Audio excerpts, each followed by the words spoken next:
The Visitors. Chapter 1. The Arrival. The alien spaceship silently glides past the moon, its surface reflecting the cold light of distant stars as it begins its descent into Earth's atmosphere. The vessel's sleek, otherworldly design stands out against the inky blackness of space, its seamless metal plating glowing faintly. As it approaches Earth, the stars around it seem to warp and distort, bending around a faint energy field that surrounds the ship. Inside the vessel, an eerie stillness permeates the air. The control room pulses with an array of blinking lights and holographic displays, casting an otherworldly glow across the empty chamber. Despite the advanced technology surrounding them, no visible crew members are present to witness the ship's approach to its destination. In a darkened university lab on Earth, Leo hunches over his computer, his face bathed in the soft blue glow of the screen. His fingers fly across the keyboard, inputting data from his latest project. The room around him is a cluttered maze of books, star charts, and scientific equipment, testament to countless nights spent pursuing his passion for astrophysics. A flicker of movement on his screen catches Leo's eye. He leans in closer, squinting at the rapidly moving object near the moon. His heart rate quickens as he realizes it's something that wasn't there before. Excitement courses through him, but it quickly turns to dread as he calculates the object's trajectory. No, Leo mutters, his fingers trembling as he inputs the data into a simulation program. The results confirm his worst fear. The unidentified object is on a collision course with Earth, heading straight for a remote desert. The clock on the wall ticks ominously, each second heightening Leo's sense of urgency. He pushes back from his desk, the chair scraping loudly against the floor in the quiet lab. Without a second thought, he bolts from the room, his footsteps echoing through the empty hallways as he races towards Professor William Grant's office.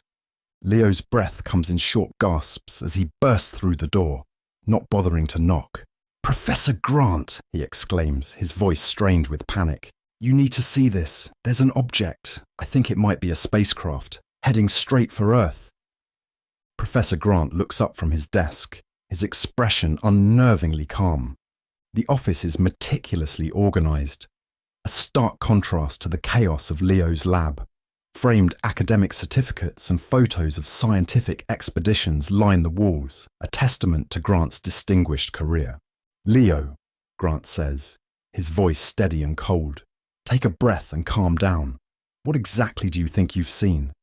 Leo's words tumble out in a rush as he explains his discovery, his hands gesticulating wildly. But as he speaks, he notices something odd in Grant's demeanor. Instead of the concern or excitement Leo expected, the professor's face remains impassive, his eyes holding a calculating gleam. When Leo finishes, Grant steeples his fingers, leaning back in his chair. "I see," he says slowly. "Leo, I need you to listen to me very carefully. You are to cease your investigation immediately. Delete your data and forget what you saw. Do you understand?" Leo's mouth falls open in disbelief. "But Professor, this could be the most significant discovery in human history. We need to alert the authorities. Prepare." "That's enough." Grant's voice cuts through Leo's protest like a knife. "This is not up for discussion. You will do as I say, or there will be severe consequences for your academic career. Am I clear?" A chill runs down Leo's spine as he stares at his mentor. The man he once admired now seems like a stranger, cold and threatening. Leo swallows hard, forcing himself to nod. "Yes, Professor," he says, his voice barely above a whisper. As Leo turns to leave, his mind races. Something is terribly wrong, and he knows he can't simply let this go. The moment the office door closes behind him, he makes a decision. He'll continue his investigation in secret, no matter the cost. Back in the lab, Leo works with renewed determination. His earlier excitement has been replaced by a gnawing fear, not just of the approaching spacecraft, but of the conspiracy he now suspects.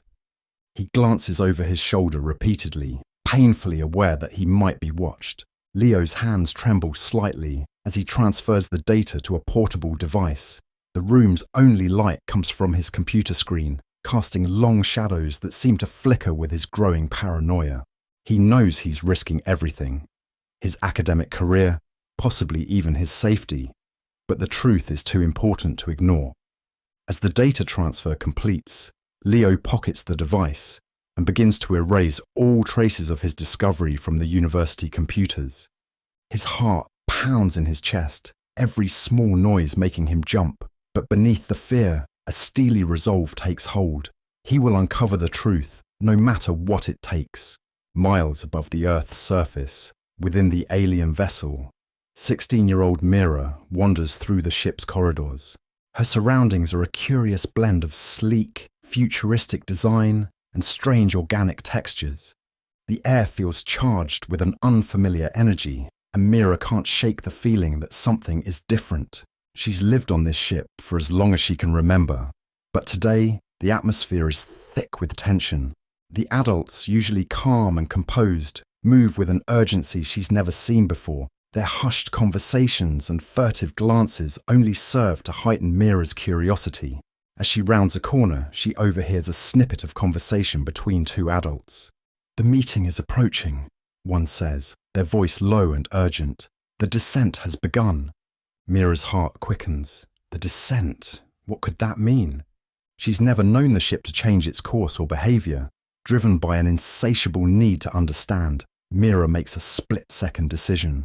She'll explore the restricted areas of the ship, the places she's always been told are off-limits.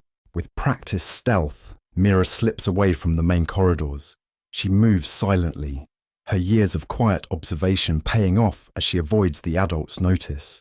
The further she ventures into the restricted area, the more alien her surroundings become. The lighting here is a cold, sterile white, casting harsh shadows across complex machinery and strange artifacts Mira has never seen before. The air smells faintly of ozone, an unfamiliar scent that makes her nose twitch. Each step takes her deeper into unknown territory. Her pulse quickened with a mixture of fear and exhilaration. As she approaches a door she's never dared to open before, a voice rings out behind her. "What are you doing here?" Mira whirls around, coming face to face with one of the adults. The woman towers over her, her uniform denoting her authority. Before Mira can react, the adult's hand clamps down on her arm, grip uncomfortably tight. "This area is restricted," the woman says, her voice hard. "You know better than to be here." Panic surges through Mira. In a desperate move, she twists her body, using her small size to her advantage. Her foot connects with the adult's shin, and the woman's grip loosens just enough for Mira to wrench free. Without a second thought, Mira bolts down the corridor. Her breath comes in ragged gasps as she runs, the adult's angry shouts echoing behind her. But Mira has an advantage. Years of silent exploration have given her an intimate knowledge of the ship's layout. She darts into a narrow passageway, one she knows the adults can't follow. The shouts grow fainter as she puts distance between herself and her pursuer. Only when she's sure she's lost them does Mira slow down, her chest heaving as she gulps in air. As her heartbeat begins to slow, Mira realizes she's in a part of the ship she's never seen before. The walls here are different, covered in strange, swirling patterns that seem to move in the corner of her eye. She runs her hand along the surface, feeling an odd warmth beneath her fingertips. Suddenly, a section of the wall slides open with a soft hiss. Mira jumps back, startled. She's accidentally triggered some kind of hidden compartment. Curiosity overcoming her fear, she peers inside. There, nestled in the shadows, is an old, weathered journal. Mira reaches out and takes it. The leather binding is soft and worn, the pages filled with handwritten notes and crude drawings. As she flips through the pages, her eyes widen in disbelief. The journal appears to have been written by one of the original children brought aboard the ship. But the contents... Mira's breath catches in her throat as she reads. According to this journal, they're not on Earth. They never have been. Mira's mind reels as she tries to process this information. Everything she's been told, everything she's believed about her life could be a lie. The final entry in the journal is cut off abruptly, leaving more questions than answers. A noise in the distance snaps Mira back to reality. She quickly tucks the journal into her clothing, her heart racing. She needs to get back to the main quarters, to process what she's learned and decide what to do next. But one thing is clear. She can't keep this to herself. As Mira makes her way back, her mind races with possibilities. She needs to tell the other children, to share what she's discovered. But first, she needs more information. Her gaze drifts back to the restricted area, and she knows with certainty that she'll have to return. The weight of the journal against her side feels like a ticking time bomb. Mira's world has been turned upside down, and she knows nothing will ever be the same again. Back on Earth, Leo works late into the night, his eyes bloodshot from staring at the screen. Empty coffee cups litter his workspace, a testament to the hours he spent decoding the alien message. What he initially thought was a distress signal has turned into something far more ominous. As the final pieces of the alien language fall into place, Leo's blood runs cold. The message isn't a call for help, it's a demand, a warning to humanity. We are your creators. Prepare for our return. The phrase repeats multiple times in the transmission, each iteration more menacing than the last. Leo pushes back from his desk, running his hands through his disheveled hair. The implications of this message are staggering. His mind races, connecting dots he never knew existed. The spaceship, the message, Professor Grant's strange behavior. It all points to a conspiracy larger than he could have imagined. A conspiracy that seems to involve not just his university, but possibly the government itself. Leo's gaze darts around the lab, suddenly feeling exposed. He can't trust anyone at the university, that much is clear. But who can he turn to? Who would even believe him? With shaking hands, Leo begins to pack his things. He needs to get out of here, to find someone, anyone, who might be able to help him uncover the truth. As he shoves his laptop and notes into his backpack, a plan begins to form in his mind. He has a contact, an old friend who works in investigative journalism. It's a long shot, but it might be his only chance. Just as Leo is about to leave, a shadow falls across the doorway. He freezes, his heart leaping into his throat. Working late, aren't we, Leo? Professor Grant's voice, usually so controlled, has an edge to it that makes Leo's skin crawl. The professor steps into the lab, his eyes scanning the room before settling on Leo's packed bag. Going somewhere? Grant asks, his tone deceptively casual. Leo's mind races, searching for a plausible lie. I was just heading home, Professor. It's been a long night. Grant takes another step forward, and Leo instinctively backs away. I thought I made myself clear earlier, Leo. This investigation of yours needs to stop. Now. The threat in Grant's voice is unmistakable. Leo's hand tightens on the strap of his bag, ready to run if necessary. I don't know what you're talking about, Professor. I was just working on my thesis. A cold smile spreads across Grant's face. We both know that's not true. I had hoped you would be smart enough to let this go, but it seems I overestimated you. In that moment, Leo realizes the true extent of the danger he's in.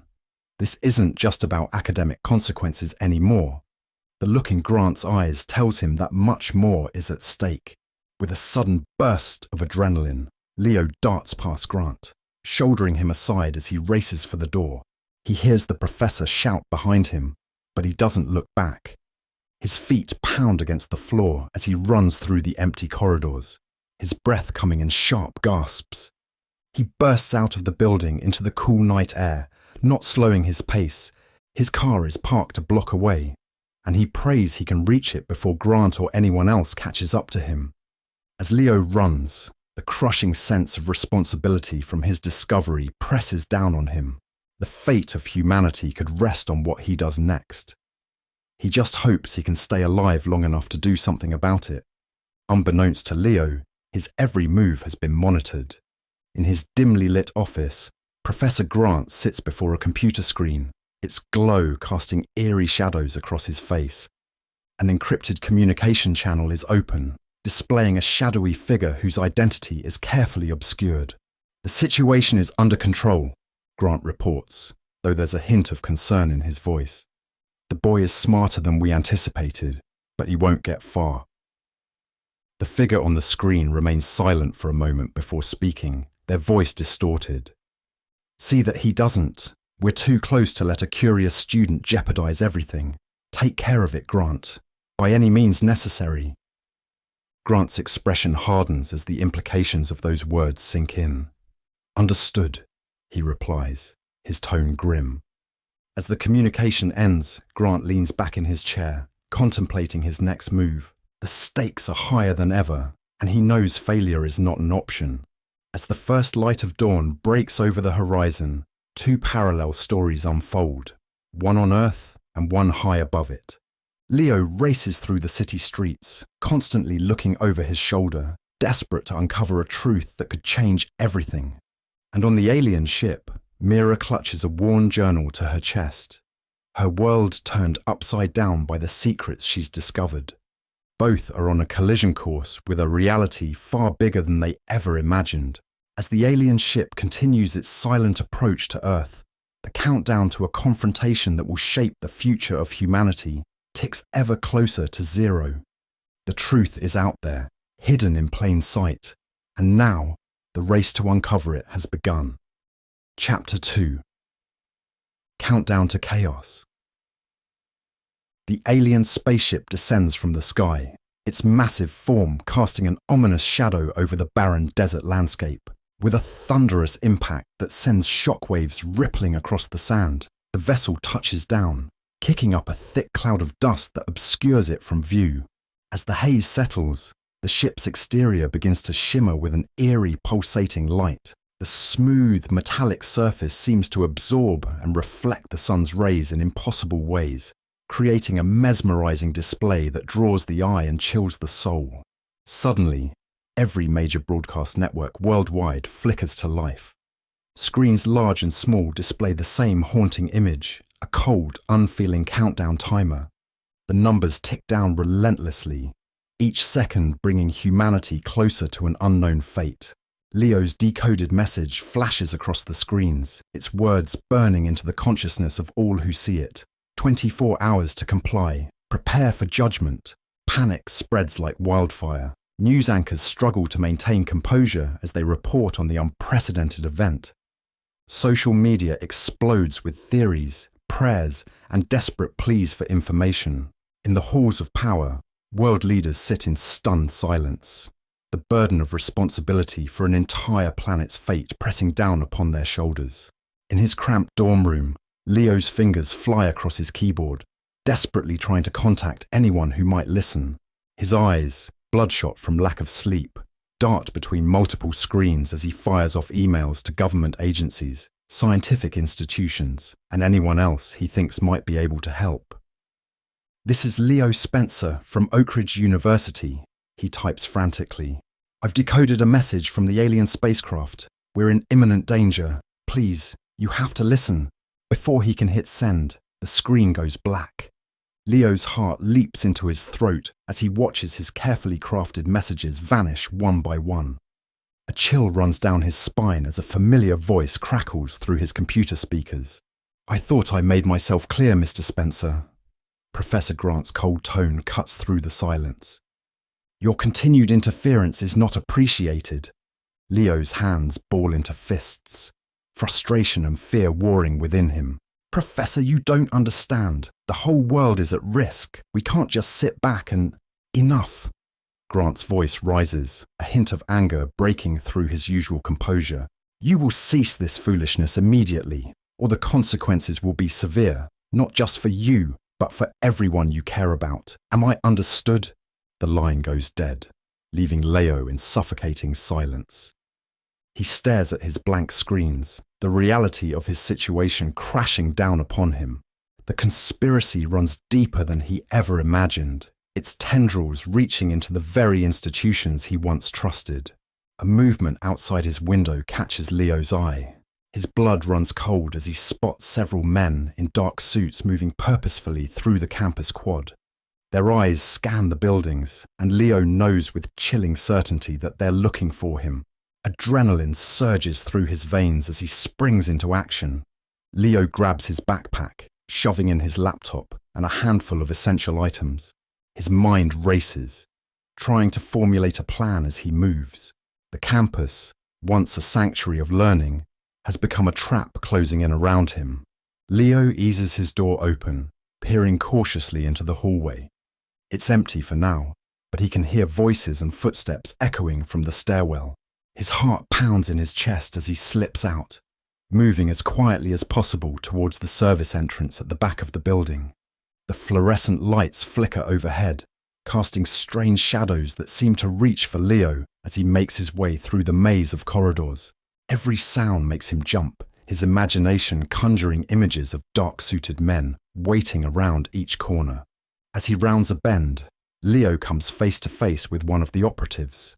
Time seems to stand still as their eyes meet. The man's hand moves towards his jacket, and Leo doesn't wait to see what he's reaching for. With a burst of speed born of desperation, Leo turns and sprints in the opposite direction. He can hear shouts behind him, followed by the heavy thud of pursuing footsteps. Leo's mind goes blank, operating on pure instinct as he weaves through the hallways. He bursts through a fire exit, the alarm blaring to life and adding to the chaos. The bright sunlight momentarily blinds him as he emerges onto the campus grounds. Students mill about, oblivious to the life or death chase unfolding in their midst. Leo doesn't slow down. He darts between groups of startled students, vaulting over low walls and ducking under archways. His lungs burn and his legs ache, but the sound of pursuit drives him onward.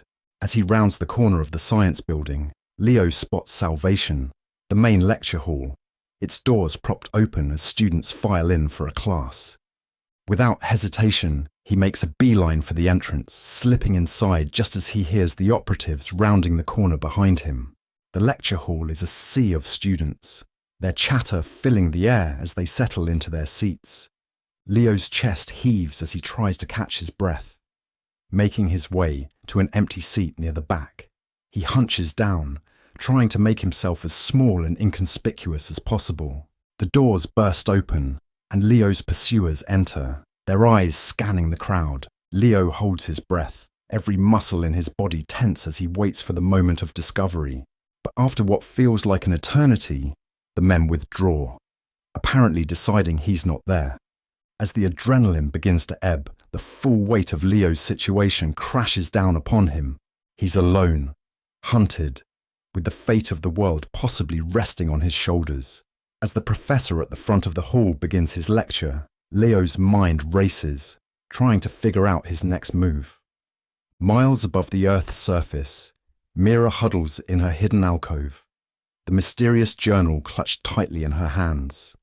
Her eyes, wide with a mixture of fascination and horror, scan the pages, drinking in every word of the terrible truth they contain. The journal speaks of experiments, of children taken from their homes and subjected to unimaginable procedures. Diagrams of DNA sequences dance across the pages, accompanied by frantic notes scribbled in the margins. Mira's stomach churns as she reads about genetic alterations and hybrid creations.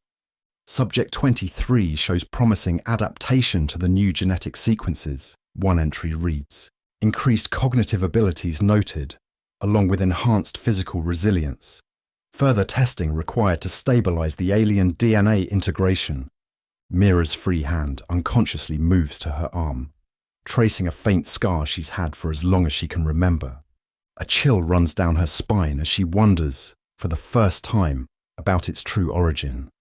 As she turns to the next page, a faint metallic clanging echoes through the empty sector. Mira freezes, her breath catching in her throat. The sound comes again, louder this time, like something moving through the ship's ventilation system. Mira's eyes dart around the dimly lit space, searching for the source of the noise. The shadows on the walls seem to shift and dance, taking on grotesque, alien forms that make her heart race. The air grows thick and heavy, pressing down on her with an almost physical weight. Another clang, closer now, sends Mira scrambling to her feet. She clutches the journal to her chest, her eyes wide as she scans the room. The once familiar surroundings now feel alien and threatening, every shadow potentially hiding some unknown horror. A flicker of movement in the corner of her eye makes Mira whirl around, but there's nothing there.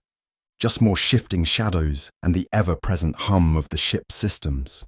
But now that hum seems different, almost alive, as if the very walls are watching her. Mira's heart pounds in her chest as she realizes she's no longer alone in this forbidden sector. Whatever secrets the ship holds, they don't want to remain hidden any longer. Mira's body quivers, but she wills her feet to move. She needs answers, and she knows there's only one way to get them. It's time to confront the adults, to demand the truth no matter the consequences. Mira makes her way through the winding corridors, her senses on high alert for any sign of pursuit. The journal's weight seems to grow heavier with each step, its secrets burning in her mind. As she rounds a corner, she comes face to face with one of the ship's senior adults. The woman's eyes widen in surprise, then narrow as they focus on the journal in Mira's hands. "What are you doing here?" the adult asks, her voice carefully controlled. "This area is restricted." Mira's fear gives way to a surge of anger and determination. She holds up the journal, her voice shaking but resolute. "I want answers. What is this? What have you been doing to us?" The adult's expression shifts, a mixture of pity and resignation crossing her features. She sighs deeply, seeming to come to a decision. "So you found it. We wondered who would be the first." Mira blinks, taken aback by the unexpected response. "What do you mean? You knew about this?" The adult nods slowly. "The journal was placed there deliberately, Mira. A test to see which of you was ready to seek the truth." Mira's mind reels at the implication. "But the experiments, the hybrids, it's all true, isn't it?" "The truth is dangerous, Mira," the adult says, her voice low and intense. "Even for those who seek it. You've passed this test, but are you prepared for what comes next? There are layers of secrets on this ship that you've only begun to uncover." The adult's words send an icy shiver racing down Mira's spine. The corridor suddenly feels colder, the ship's ever-present hum more pronounced. It's as if the very walls are listening, weighing her reaction. "What do you mean?" Mira asks, her voice barely above a whisper. "What's really going on here?" The adult's eyes bore into Mira's, conveying a mixture of sadness and warning. "I've already said too much, but know this. The path you've chosen is not an easy one. Be careful who you trust and watch for signs. Not everything aboard this ship is as it seems." With those cryptic words, the adult turns and walks away, leaving Mira alone in the corridor. Her mind buzzes with questions, each answer only leading to more mysteries. The knowledge felt like an anchor. The sheer magnitude of the conspiracy overwhelms her, leaving her feeling small and vulnerable in the vast, unknowable expanse of the ship.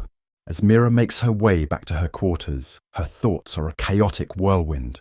The journal's revelations, the strange noises and shadows, and now the adult's cryptic warning, it all swirls together in a dizzying vortex of uncertainty and fear.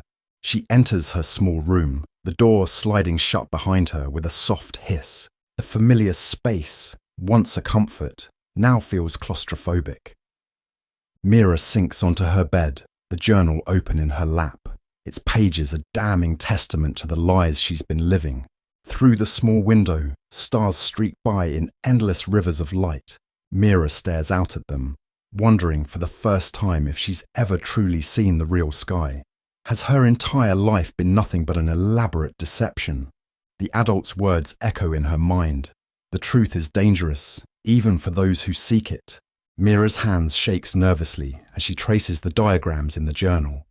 How much of her is still human? What have they done to her, to all the children on this ship? A part of her wants to run, to hide the journal away and pretend she never found it, to go back to the comfortable ignorance of before. But Mira knows she's past the point of no return. The truth, dangerous as it may be, calls to her like a siren's song. She glances at her door. half expecting it to burst open at any moment. Will they come for her now that she knows? Or is this all part of some greater plan, a test within a test? The inescapable burden of her decision presses down on Mira's shoulders. Does she push forward, seeking more answers despite the risks? Or does she bide her time, watching and waiting for the right moment to act? As the stars continue their endless dance outside her window, Mira makes her choice. Whatever the cost, whatever dangers lie ahead, she will uncover the truth for herself and for all the other children aboard this ship of secrets.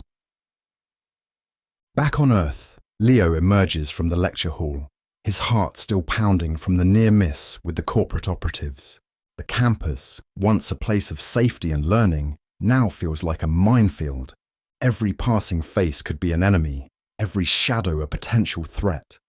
He makes his way to a secluded spot beneath a large oak tree, needing a moment to catch his breath and gather his thoughts. The rough bark presses against his back as he slides down, his legs finally giving out as the adrenaline fades. Sweat pours down Leo's face as he tries to calm his racing mind. The events of the past few hours play on repeat in his head. The spaceship's landing, the countdown, Professor Grant's threats, the chase across campus. It all seems surreal, like a nightmare he can't wake up from. But the reality of his situation hits him like a punch to the gut. The corporation's reach is far greater than he ever imagined. If they could infiltrate the university so thoroughly, where else have their tendrils spread? The government? Law enforcement? Medias? Leo's gaze sweeps across the campus, taking in the oblivious students going about their day. How many of them, he wonders, are unwitting pawns in this cosmic game? How many are active participants, eyes and ears for an organization that seems to hold the fate of humanity in its grasp? The weight of his knowledge presses down on him, threatening to crush his spirit. But beneath the fear and uncertainty, a spark of determination flares to life. He can't give up now. Not when the stakes are so high. Leo knows he needs to act fast, to find a way to expose the truth before it's too late. But he can't do it alone, and he can't do it here. The campus has become a trap, and every moment he stays increases the risk of capture. Leo pulls out his phone. He scrolls through his contacts, searching for someone, anyone he can trust. His finger hovers over a name, Alex Chen, an old friend from high school who'd gone on to make a name for herself in the hacker community. Leo hesitates for a moment. Reaching out to Alex means fully committing to this path, burning the last bridges to his old life. But as the countdown to humanity's judgment ticks away in his mind, he knows he has no choice. He sends a brief, coded message, a distress signal they'd come up with years ago, never thinking they'd actually need to use it. Seconds later, a reply comes through. Coordinates for a meeting point on the outskirts of the city, along with a stern warning to ditch his phone and any other traceable electronics. Leo takes one last look at the university, the place that has been his home for the past 4 years. The grand old buildings, the manicured lawns, the bustling quads, all of it seems like a facade now, hiding darker truths beneath its veneer of academia. With a heavy heart, Leo stands. He shoulders his backpack, feeling the weight of his laptop and the few possessions he managed to grab. Everything else, his books, his research, the trappings of his old life, he'll have to leave behind. As he walks away from the campus, Leo's figure is silhouetted against the setting sun. The beautiful sky seems to mock the gravity of the situation, painting the world in warm hues even as a cosmic countdown ticks away humanity's remaining hours. Leo's resolve hardens with each step. He doesn't know what challenges lie ahead, what dangers he'll face in his quest for the truth, but he knows he can't back down now. The fate of the world might just rest in his hands, and he's determined to see this through to the end, whatever the cost. As Leo disappears into the gathering darkness, the stars begin to emerge overhead. Somewhere up there, a ship full of secrets hovers, its occupants unaware of the role they're about to play in humanity's greatest trial.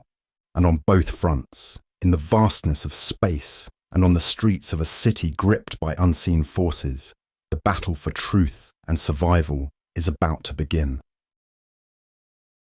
Chapter 3: Divided Worlds.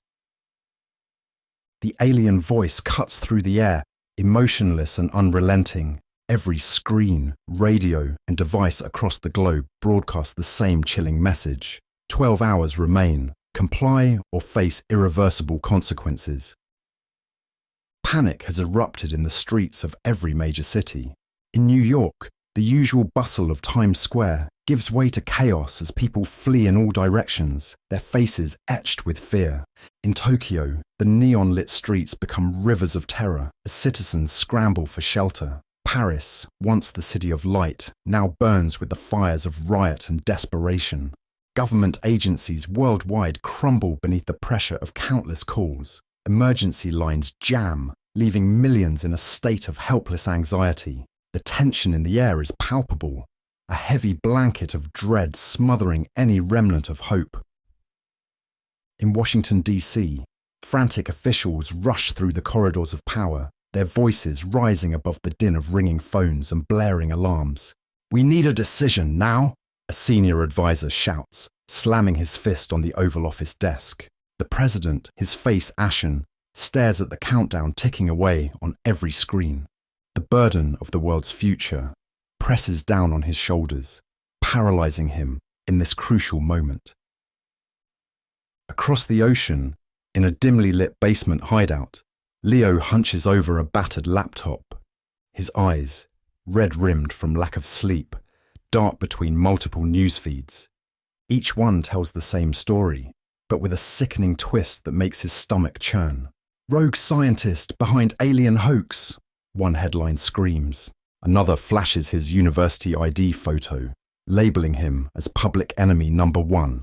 Leo watches in disbelief as doctored footage shows him working on projects supposedly linked to the spaceship.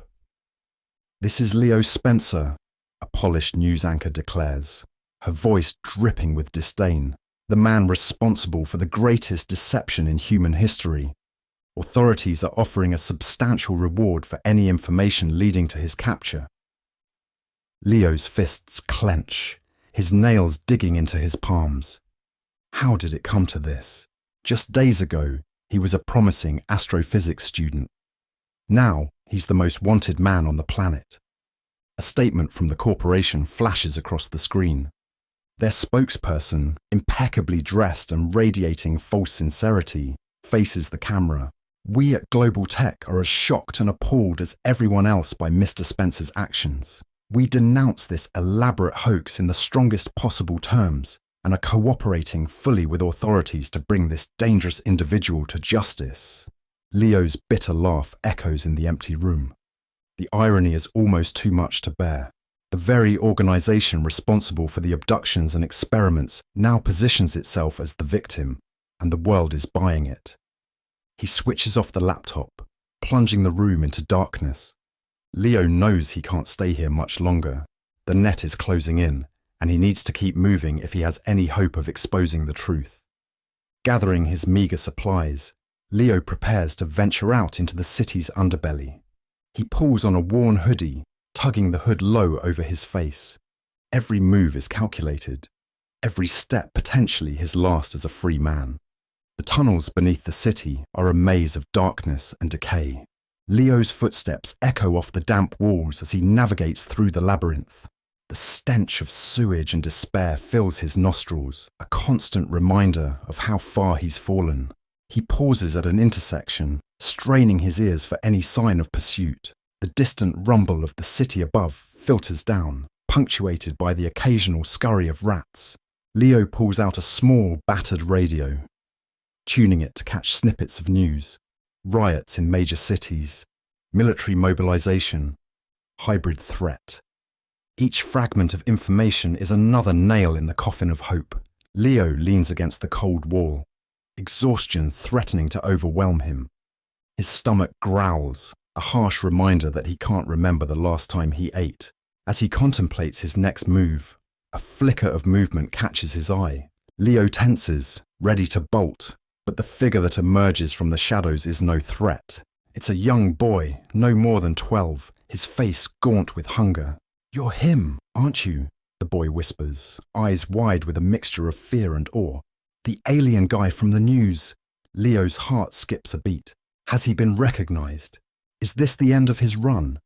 But the boy's next words surprise him. I don't think you did it, the child continues, his voice barely audible. My sister, she was taken years ago. Mum and Dad gave up, but I never did. I think you're trying to find them, aren't you? For a moment, Leo is speechless. In this unlikely place, in this darkest hour, he's found an ally. He kneels down, meeting the boy's gaze. What's your name, kid? Tommy.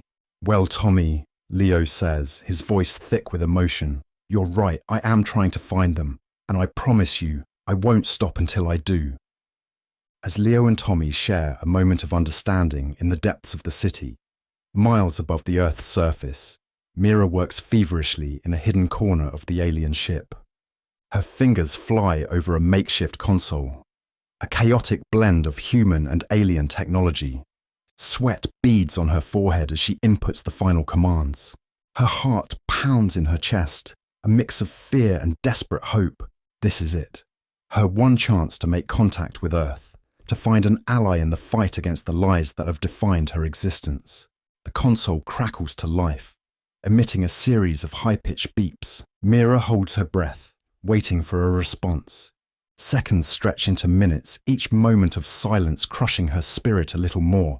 Then, suddenly, a voice breaks through the static. It's faint, distorted, but undeniably human. Hello, is anyone there? Mira's hands falter with a slight tremor as she adjusts the frequency, trying to clear up the signal. Yes, I'm here. Can you hear me? The voice comes through stronger now. I can hear you. Who is this? How are you transmitting? My name is Mira, she replies, words tumbling out in a rush. I'm on the ship, the alien ship. Please, you have to listen to me. Everything you've been told is a lie. We're not a threat. We're victims. There's a pause. Then the voice returns, filled with a mixture of shock and recognition. Mira, this is Leo Spencer. I've been trying to expose the truth about the ship and the corporation. Mira's heart leaps. Finally, someone who might understand. Leo, listen carefully. We don't have much time. The corporation, they've been experimenting on us, hybridizing us with alien DNA. It's all in this journal I found. We need to get this information out, or... A burst of static cuts through the transmission. Mira frantically adjusts the controls, trying to re-establish the connection. Leo, can you hear me? His voice returns, barely audible through the interference. Mira, broadcast. Journal. I'll try to... And then, silence. The connection is lost. Mira slumps back, her thoughts swirling. She managed to make contact, to share some of the truth. But will it be enough? And how can she get the full contents of the journal to Earth? As she ponders her next move, a sound from the corridor outside freezes her blood. Footsteps, approaching fast. She's been discovered. With no time to lose, Mira grabs the journal and dives for cover, just as the door slides open. Her heart pounds so loudly she's sure it will give her away. But the footsteps pass by, fading into the distance.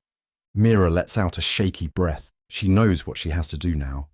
It's time to broadcast the journal's contents to Earth, no matter the cost. Back on Earth, the revelation of Mira's communication sends shockwaves through the hacker community. Within hours, snippets of their conversation leak online, spreading like wildfire across social media platforms. #free the children and #expose the truth become trending topics worldwide. Crowds gather outside global tech headquarters, their angry chants rising above the wail of police sirens. What are they hiding? A protester shouts, her voice hoarse with emotion. Give us the truth! But for every voice demanding answers, there's another calling for containment. Counter-protests spring up, fueled by fear and suspicion. Protect humanity, they cry, waving signs that read Quarantine the hybrids and Earth for humans. The divide deepens. fracturing communities and even families. In living rooms across the globe, heated arguments erupt. "They're just children," a mother pleads, tears streaming down her face. "They're not human anymore," her husband retorts, his jaw set in grim determination. "We can't risk it." Governments flounder in the face of the crisis, paralyzed by indecision. Emergency sessions devolve into shouting matches.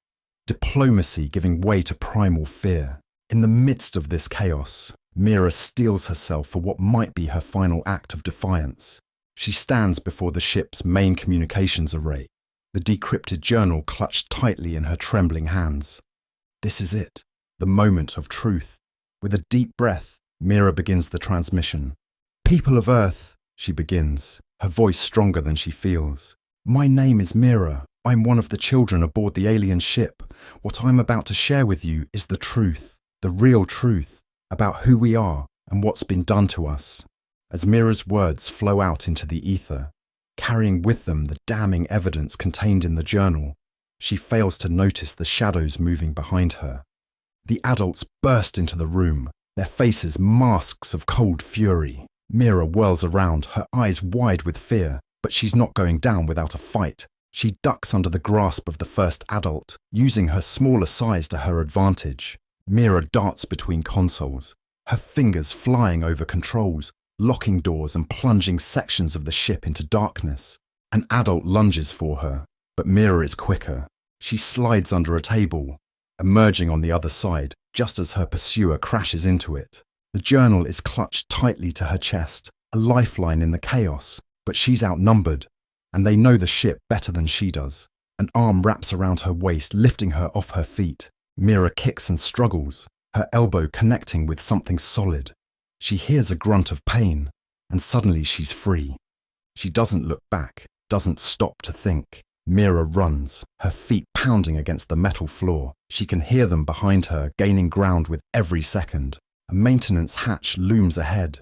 Without hesitation, Mira dives for it, wrenching it open and squeezing through. She tumbles into a narrow passageway, the sharp edge of the hatch slicing into her arm. Pain explodes through her, but Mira grits her teeth and keeps moving. She can't stop now, not when she's so close. As Mira disappears into the bowels of the ship, her broadcast reaches Earth. For a brief, shining moment, it seems like the truth will finally prevail. Screens across the globe light up with pages from the journal, diagrams of DNA sequences, notes on hybridization experiments, lists of abducted children, all laid bare for the world to see. In newsrooms, anchors struggle to make sense of the flood of information. "We're receiving what appears to be a transmission from the alien ship," one reporter hesitates, her polished professionalism slipping as the revelation sinks in. For a heartbeat, the world holds its breath.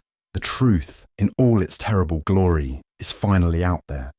But the moment is fleeting. Within minutes, Global Tech issues a statement. Their spokesperson appears on screen, his face a mask of grave concern. "Citizens of Earth," he begins, his voice steady and authoritative. "What you've just witnessed is a desperate act by dangerous individuals. The children aboard that ship are not victims, but the result of unauthorized and highly unstable experiments." The spokesperson pauses, letting his words sink in. "These hybrids pose an unprecedented threat to humanity. Their genetic instability makes them unpredictable and potentially violent. For the safety of all, they must be contained and studied under controlled conditions." As if on cue, carefully edited footage begins to play. It shows scenes of destruction, supposedly caused by hybrid children, buildings in flames, people fleeing in terror. "This," the spokesperson continues, "is what we're up against. Global Tech is committed to protecting humanity from this threat. We urge all citizens to remain calm and to report any suspected hybrid activity to the authorities immediately."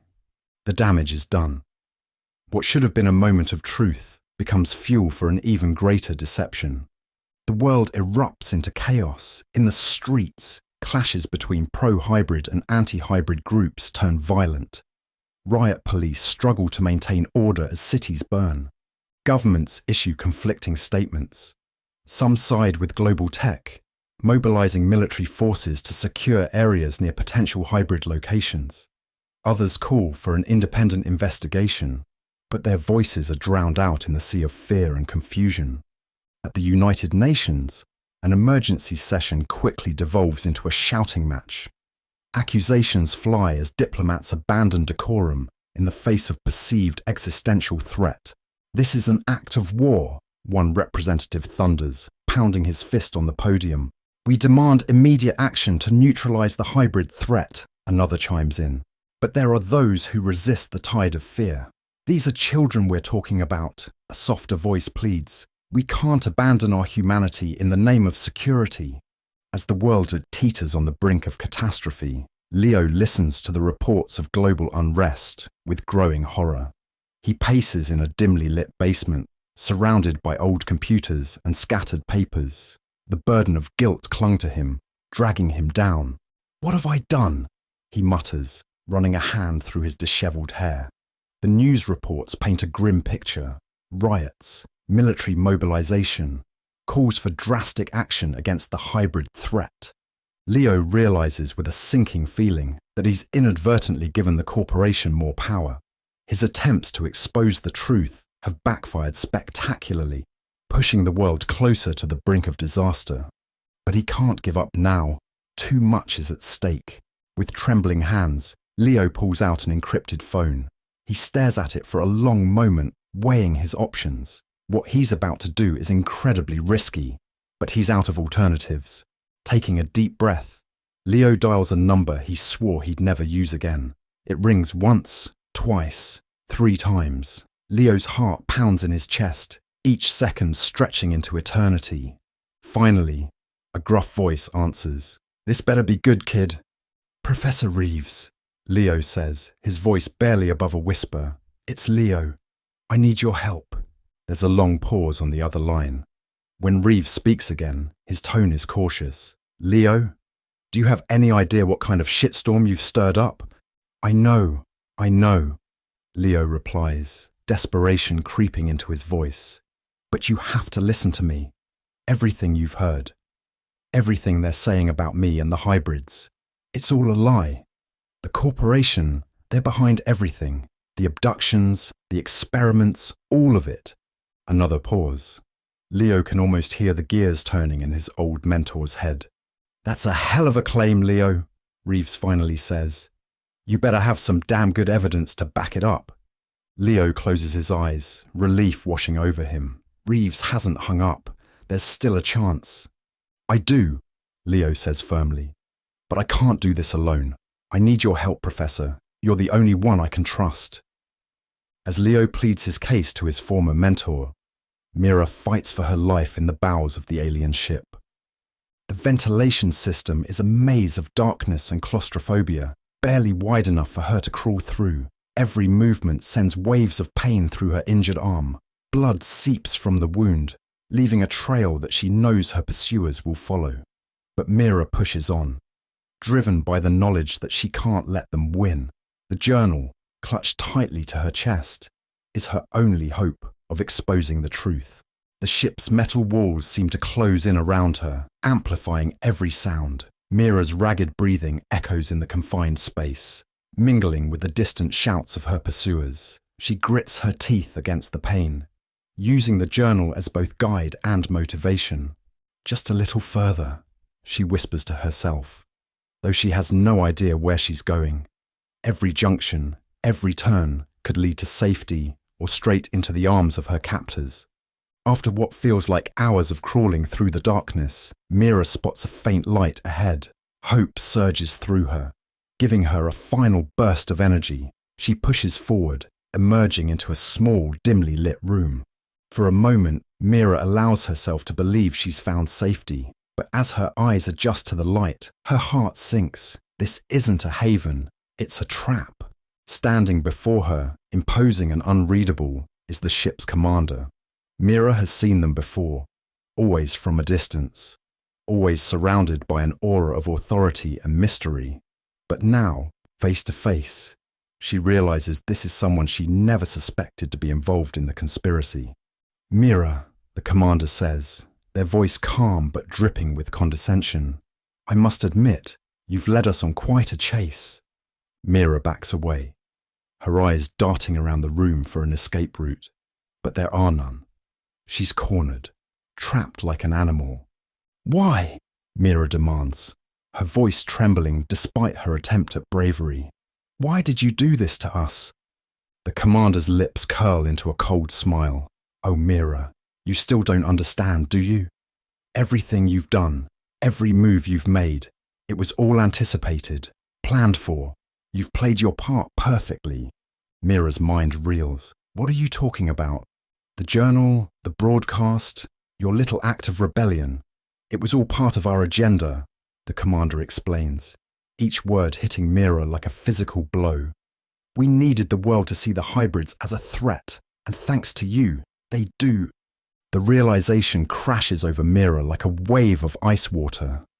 She slumps against the wall, the oppressive force of her failure suffocating her spirit. No, she whispers, more to herself than to the commander. No, it can't be. But the commander isn't finished. They step closer, their presence overwhelming in the small room. You've done exactly what we wanted, Mira. And now, the world will see the hybrids as the threat we've always claimed them to be. Mira's legs give out, and she slides to the floor, the journal falling from her grasp. Her mind races, trying to comprehend the magnitude of her mistake. She thought she was fighting for the truth, for freedom. Instead, she's been an unwitting pawn in a game far larger and more sinister than she ever imagined. As the commander looms over her, Mira closes her eyes, tears of frustration and despair streaming down her face. The impact of her actions, of the chaos she's unwittingly helped to create, presses down on her like a physical force. In this moment of utter defeat, Mira realizes the true meaning of the adult's earlier warning. The truth is dangerous, even for those who seek it. She had thought she was ready for the truth, but she never could have prepared for this. The ship hums around them, the sound now sinister rather than comforting. Mira opens her eyes, meeting the commander's gaze. In their eyes, she sees not just triumph, but a cold, calculating intelligence that chills her to her core. What happens now? Mira asks, her voice barely above a whisper. The commander's smile widens, a predator savoring its victory. Now, Mira, we move to the next phase of our plan. And you, my dear, will continue to play your part, whether you want to or not. As the full implications of the commander's words sink in, Mira feels the last vestiges of hope slip away. She's trapped, not just physically in this room, but in a web of lies and manipulation so vast she can barely comprehend it. Chapter 4. Breaking chains. The harsh fluorescent lights of the parking garage flicker, casting long shadows that dance across the concrete walls. Leo's footsteps echo in the vast space as he darts between parked cars, his breath coming in ragged gasps. He clutches a small data drive to his chest, its contents potentially world-changing. Just a few more meters to his car, to freedom, to the chance to expose the truth to the world. But fate has other plans. A figure steps out from behind a pillar, blocking Leo's path. Then another and another. The security team closes in, their faces grim masks of determination. "It's over, Mr. Spencer," a voice calls out, cold and unyielding. There's nowhere left to run. Leo's mind races, searching for an escape route. But he knows it's futile. They've cornered him, cut off every avenue of retreat.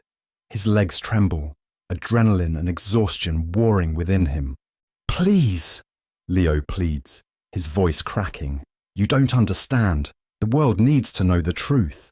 But his words fall on deaf ears. The security team advances, their movements synchronized and precise. In a blur of motion, they're upon him. Strong hands grip Leo's arms, forcing them behind his back. The data drive clatters to the ground, skittering across the concrete. "No!" Leo cries out, struggling against his captors. But it's useless. They overpower him easily, their grip unyielding. A cloth is pressed over Leo's nose and mouth. He holds his breath, fighting against the encroaching darkness, but it's a losing battle. As consciousness slips away, his last view is of stern faces and gleaming badges. The corporation's logo a sinister promise of what's to come. The world fades to black. When Leo regains consciousness, the first thing he notices is the cold. It seeps into his bones, making him shiver uncontrollably. His eyes flutter open, struggling to focus in the dim light. Metal walls surround him, their surface smooth and featureless. A small porthole catches his attention, and what he sees through it steals his breath away. The earth, a blue marble suspended in the vastness of space, seems close enough to touch. Reality crashes down on Leo. He's on the ship, the alien ship, the very vessel he's been trying to expose for weeks. A wave of claustrophobia washes over him. The cell is tiny, barely large enough for him to stretch out. The air feels thin, recycled, carrying a faint metallic taste that coats his tongue.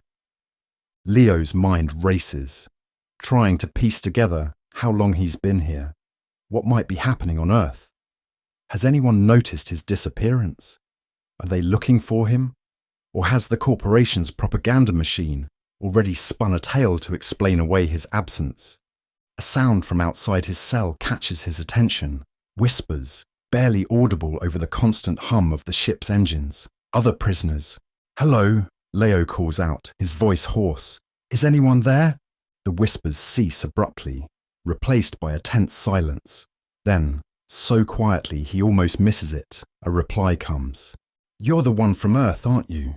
The one they've been looking for." Before Leo can respond, the sound of heavy footsteps approaches. The whispers fade away, leaving Leo alone with his thoughts and the vast emptiness of space visible through his tiny window. In the cell next to Leo's, Mira presses her ear against the wall, straining to catch any sound from the new arrival.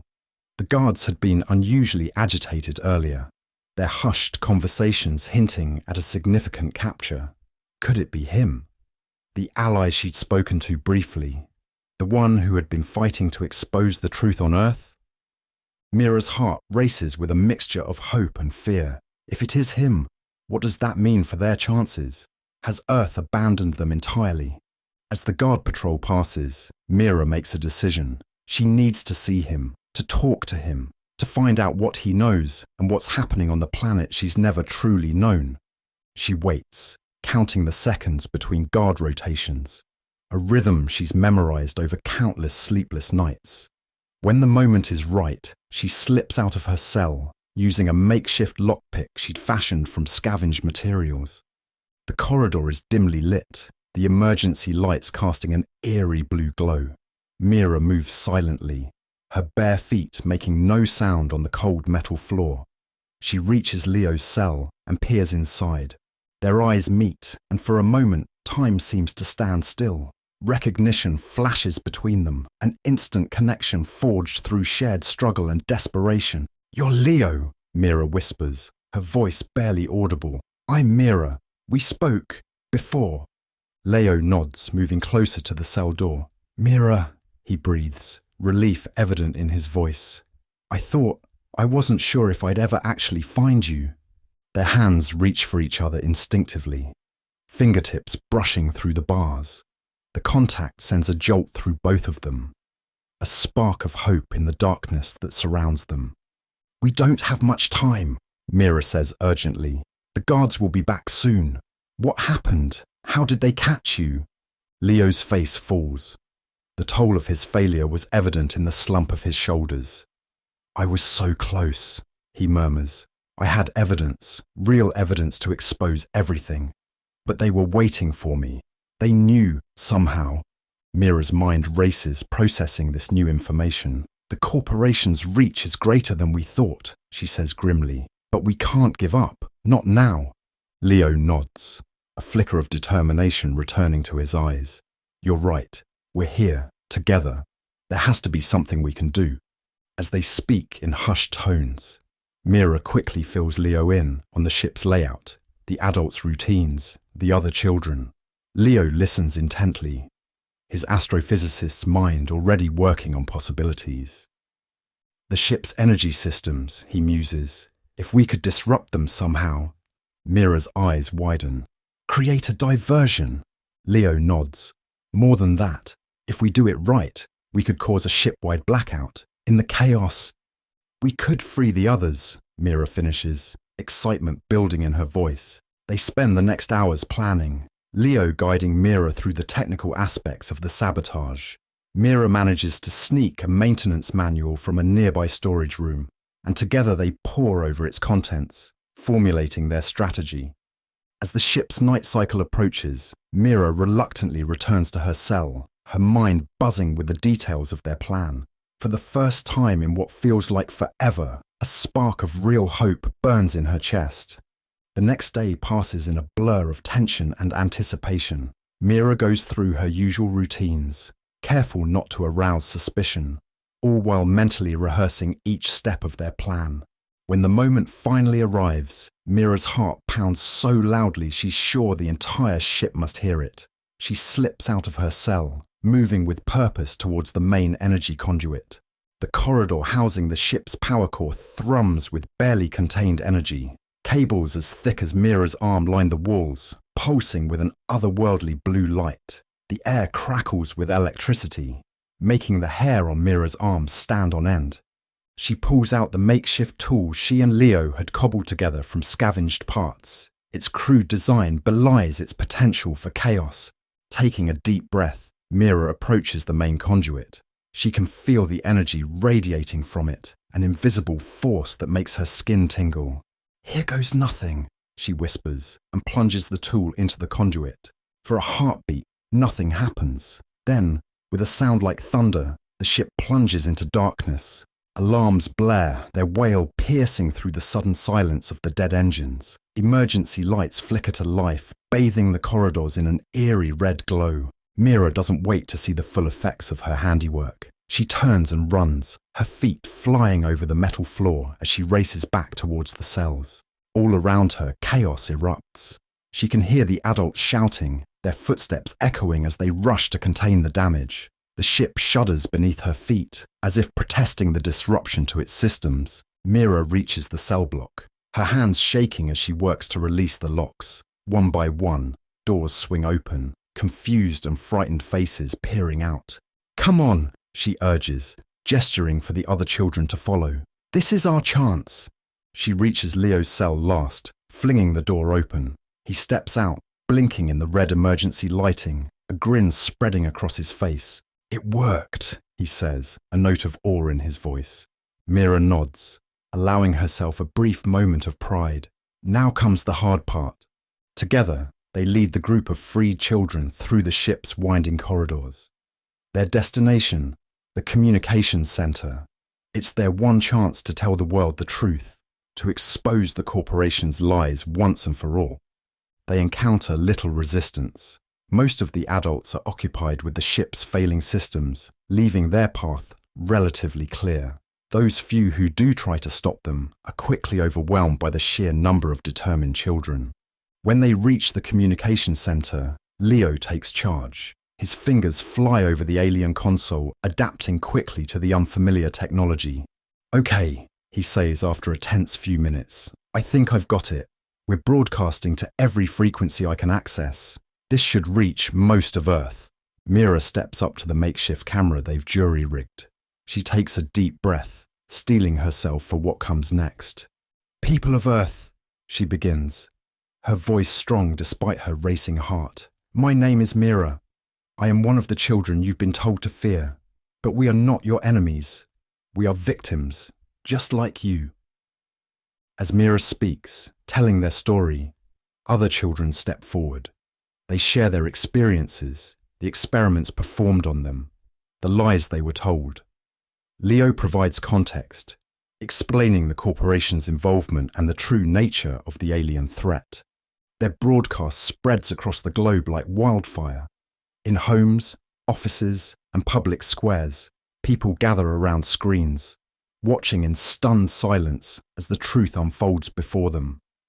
Governments scramble to respond. The corporation's carefully constructed narrative crumbles in the face of first-hand testimony and hard evidence. As their message reaches its climax, a hush falls over the communication center. They've said their piece, laid bare the truth for all to see.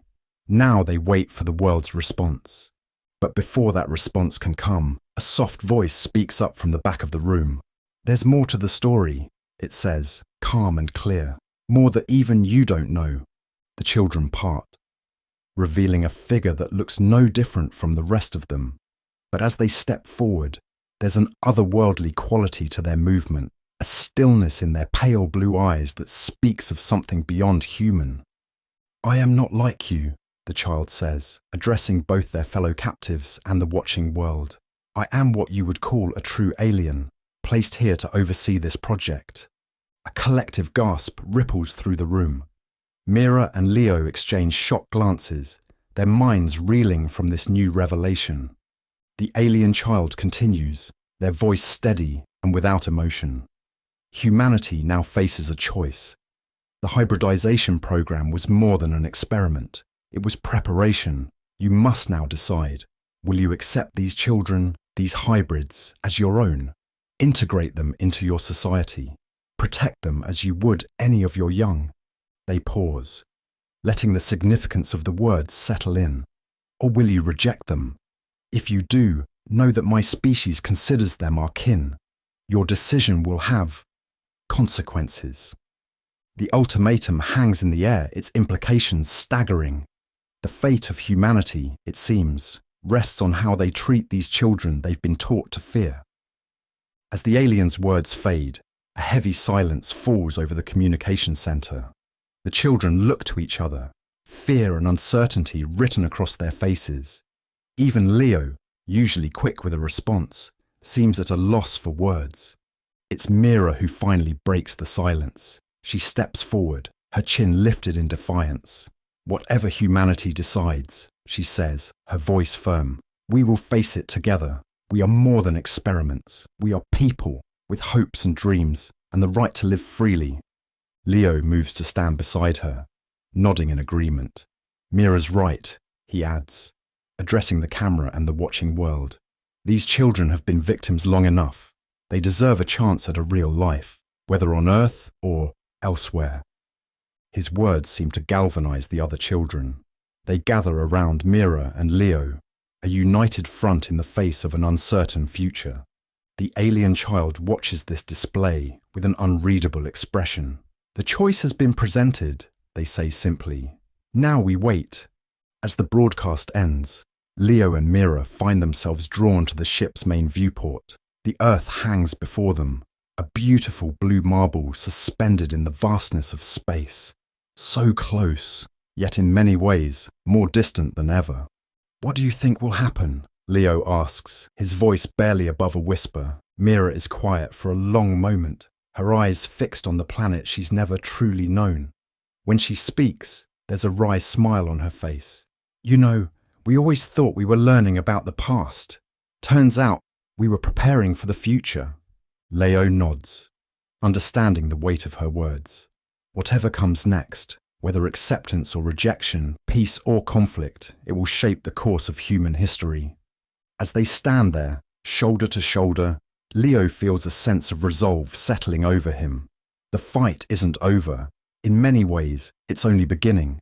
But for the first time since this all began, he's not facing it alone. The Earth continues its silent rotation below them, oblivious to the monumental decision its inhabitants must now make. And aboard the ship, a group of children, human, hybrid, and alien alike, wait to learn what their future holds. The story of the aliens, it seems, is far from over, but a new chapter is about to begin.